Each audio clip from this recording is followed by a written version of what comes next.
Hello guys, welcome back to our channel. ఈరోజు మనం C ప్యానల్లో time zone ఎలా మార్చాలి అని చూద్దాము. ఒక్కోసారి మన క్లయింట్స్ మనం వర్క్ చేసినప్పుడు టైం జోన్ మార్చమంటుంటారు కదా, అది టైం జోన్ ఎలా మార్చాలి ఏంటి అని ఈరోజు చూద్దాము. ఇది సి ప్యానల్ నేను నేమ్ చిప్లో చేశాను. ఇది నేమ్ సి ప్యానల్ అంతా ఇలాగే ఉంటుంది. ఇది నేమ్ చిప్లో నేను లాగిన్ అయ్యానమాట. నేమ్ చిప్ నాకు బాగా ఇష్టము గోడాడీ కన్నా, ఎందుకంటే గోడాడీలో ఛార్జెస్ ఎక్కువ ఉంటాయి. దట్స్ వై నేను ఎక్కువ నేమ్ చిప్లోనే ఉంటుంటాను అనమాట. ఇవంతా వర్డ్ ప్రెస్ సంబంధించి ఇంటర్ఫేస్, వర్డ్ ప్రెస్ దాని గురించి అన్నమాట. మనం నెక్స్ట్ వీడియోలో వర్డ్ ప్రెస్ ఎలా ఇన్స్టాల్ చేయాలి అనేది చూద్దాము. ఇప్పుడైతే టైం జోన్ ఎలా మార్చాలి ఈమెయిల్ అనేది చూద్దాము. మనం ఇక్కడ ఈమెయిల్ అకౌంట్స్ ఉంటాయి, ఈమెయిల్ అకౌంట్స్ క్లిక్ చేస్తాము. ఇది క్లిక్ చేసిన తర్వాత ఇట్లా వస్తుంది అనమాట. ఇట్లా వచ్చిన తర్వాత మనకి ఇక్కడ ఏ ఈమెయిల్ కావాలంటే ఆ ఈమెయిల్ క్లిక్ చేయాలి. ఇక్కడ క్లిక్ చేస్తాము. ఇక్కడ క్లిక్ చేసిన తర్వాత ఇక్కడ ఇలా వస్తుంది, ఇలా మన ఈమెయిల్లోకి వెళ్తుంది అనమాట. ఇది కొంచెం టైం తీసుకుంటుంది ఈమెయిల్లోకి వెళ్ళేటప్పుడు. ఇది ఇంటర్ఫేస్ అసలు బాగోదన్నమాట, అసలు చండాలంగా ఉంటుంది. మనం ఏమంటే జీమెయిల్ అకౌంట్లోకి అట్లా మారితే అక్కడ ఇంటర్ఫేస్ బాగుంటుంది, కానీ పని జరగటం కోసం మాత్రం ఇది బాగుంటుంది అనమాట. ఇక్కడ మనం ఏం చేస్తున్నాం అంటే టైం జోన్ ఎలా మార్చాలి అనేది చూస్తున్నాము. ఇక్కడ సెట్టింగ్స్ ఉన్నాయి కదా, సెట్టింగ్స్ క్లిక్ చేస్తే ఇక్కడ ప్రిఫరెన్సెస్ అని ఉంటుంది. ప్రిఫరెన్సెస్లోకి వెళ్ళి ఇక్కడ యూజర్ ఇంటర్ఫేస్ అని ఉంటుంది. యూజర్ ఇంటర్ఫేస్లో ఇక్కడ ఇది ఆటో అని ఉంటుంది.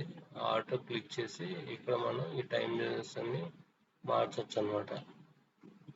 ఎవరి టైం జోన్ వాళ్ళకి అట్లా ఉంటాయి కదా. యూఎస్లో మన ఇండియాలో అంటే ఐఎస్టీ ఒక్కటే ఉంటుంది. ఇప్పుడు యూఎస్లో ఏంటంటే చాలా టైం జోన్స్ ఉంటాయి. జిఎస్టీ, సిఎస్టీ అని ఉంటుంది, ఎంఎస్టీ అని ఉంటుంది. అట్లాగా వాళ్ళకి వెదర్ని బట్టి ఒక్కొక్క టైం ఒక్కొక్క లాగా ఉంటుంది అన్నమాట. అవి మనం పెట్టకపోతే ఈమెయిల్స్ అనేవి రావటం లేట్ అవుతూ, టైమ్స్ మారుతూ ఉంటాయి అన్నమాట. అందుకని ఇది చాలా ఇంపార్టెంట్ మనం పెట్టుకోవడం కోసం. ఇంకోటి ఏంటంటే దీంట్లో ఇది కూడా చూద్దాము. ఇక్కడ ఈమెయిల్స్ ఎలా క్రియేట్ చేయాలి. ఇప్పుడు మనం ఈమెయిల్ ఎవరికైనా పంపించాలి అంటే ఇక్కడ ఇది క్లిక్ చేయాలి, క్రియేట్ ఈమెయిల్. క్రియేట్ ఈమెయిల్ అని క్లిక్ చేస్తే ఇట్లా వస్తుంది అనమాట. ఇది నా వెబ్సైట్ గుంటగైట్ gsrwebstudio.com అనమాట. ఇట్లా వస్తుంది. ఇక్కడ మనం ఎవరికి పంపించాలో వాళ్ళకి సెండ్ చేసి ఇక్కడ సబ్జెక్ట్ రాసి, ఇక్కడ ఇది కామన్ జీమెయిల్లో ఎలా ఉంటుందో అలా ఉంటుంది అనమాట. ఇక్కడ మనం కాంటెంట్ రాస్తాము. ఇక్కడ మనం ఏమైనా అటాచ్మెంట్స్, ఇమేజెస్ కానీ ఏమైనా పెట్టాలి అంటే ఇక్కడ అటాచ్మెంట్స్ పెడతాము. ఇది 1 GB వరకు యాక్సెప్ట్ చేస్తుంది. ఇది కొంచెం ఉంది, 1 GB వరకు యాక్సెప్ట్ చేస్తుంది. మనం పంపించింది వెళ్ళిందా లేదా తెలియాలంటే ఇక్కడ return receipt and delivery status notification, ఈ రెండు మనం ఇక్కడ ఇవ్వచ్చు అనమాట. ఇక్కడ నార్మల్, లోయెస్ట్, నార్మల్, హై ఇవన్నీ ఉంటుంది. ఇది ప్రయారిటీ ఫాస్ట్గా వెళ్ళాలా, హైగా వెళ్ళాలా, హైయెస్ట్గా వెళ్ళాలా, అలాగనమాట. ఇక్కడేమో సెంట్ ఇన్బాక్స్లో ఉండాలా, జంక్లో ఉండాలా, డ్రాప్సా, అదనమాట. తర్వాత ఇక్కడ దీన్ని సెండ్ చేయొచ్చు ఇలాగా. ఇక్కడ రెస్పాన్సెస్ ఇవన్నీ ఉంటాయి.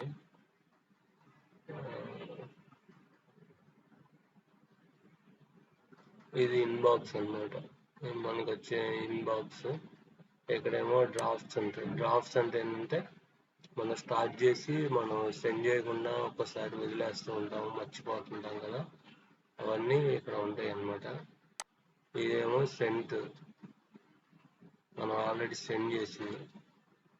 ఆల్రెడీ అతను సెండ్ చేసింది. జంక్ అంటే ఏంటంటే కొన్ని స్పామ్, కొంతమంది అదే మనకి ప్రమోషనల్ ఈమెయిల్స్ అవి పంపిస్తూ ఉంటారు కదా, అవన్నీ ఏంటంటే ఆటోమేటిక్గా స్పామ్లోకి జంక్లోకి వెళ్తాయి. ఇది ట్రాష్ అంటే మనం డిలీట్ చేసినవన్నీ ఇక్కడ ఉంటాయి అన్నమాట.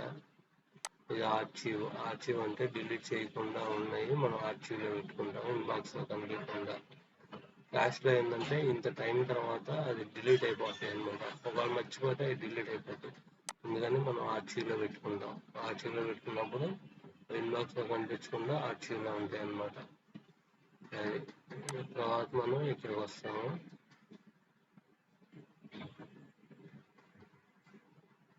ఇవేంటంటే మనం కాంటాక్ట్స్ ఇవన్నీ సేవ్ చేసుకోవచ్చు అన్నమాట. ఇది పెద్ద యూజ్ ఉండదు, జీమెయిల్ లాగా ఇది ఉండదు అనమాట. ఇది ఓన్లీ సేవ్ చేసుకోవటం, పర్సనల్ అడ్రసెస్, కలెక్టర్, రిసిపియెంట్స్, ఇవన్నీ అన్నమాట. దీని తర్వాత క్యాలెండర్.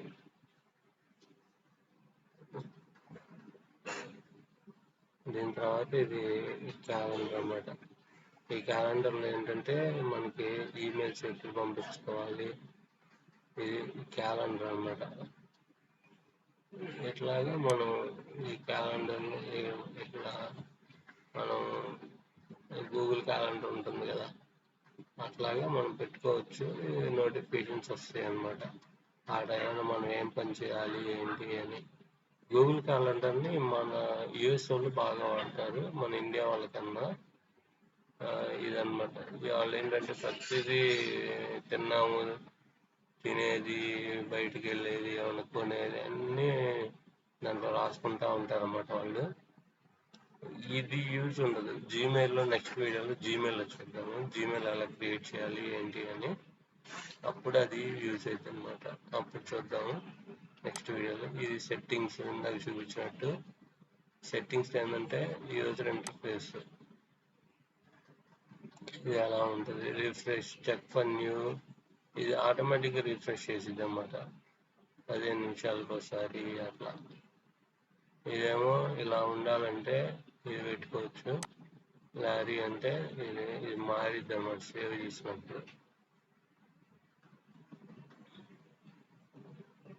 ఇది మొత్తం మారిపోయింది చూడండి. ఓకే, ఇది బాగుంది కొంచెం. అట్లాగా ఇవన్నీ మారిపోతాయి అన్నమాట. మనం ఇందాక దానికి వెళ్ళిపోదాం. ఇది స్లోగా ఉంటుంది, స్లోగా ఉంటుంది. మనం ఇప్పుడు సేవ్ చేసినప్పుడు మారిపోతుంది. ఇక్కడ ఫోల్డర్స్ అంటే ఏంటంటే ఇప్పుడు మనం ఇక్కడ ఒకటి క్రియేట్ చేసుకోవచ్చు. దీంట్లో ఇదిగోండి క్రియేట్ అని ఉంది కదా, ఇక్కడ క్రియేట్ క్లిక్ చేసి ఇక్కడ మనం ఫోల్డర్ నేమ్ ఎవరన్నా కంపెనీ నుంచి వస్తున్నాయి అనుకో మెయిల్స్, గూగుల్ అని వరకు అట్లా ఇచ్చేసి సేవ్ చేస్తే Google sent parent folder sent అన్నమాట. అట్లా వచ్చినప్పుడు అవి ఇంకా అక్కడికి ఆ ఫోల్డర్లోకి వెళ్ళిపోతాయి అన్నమాట ఆటోమేటిక్గా. అది ఇది నా ఈమెయిల్ ఐడెంటిటీ రెస్పాన్స్, ఇది రెస్పాన్సెస్ అన్నమాట. ఇది మొత్తం సిపాన్ లింక్ ఇలాగే ఉంటుంది. ఇది సిపాన్ నుండి బేసిక్ ఈమెయిల్ అన్నమాట. ఇది ఇట్లా, ఇది బేసిక్ ఈమెయిల్. ఏదైనా మన సర్వర్లో నుంచి వచ్చినప్పుడు, ఇప్పుడు మన ఈమెయిల్ అనేది డొమైన్ సంబంధించి మనం క్రియేట్ చేయాలి అంటే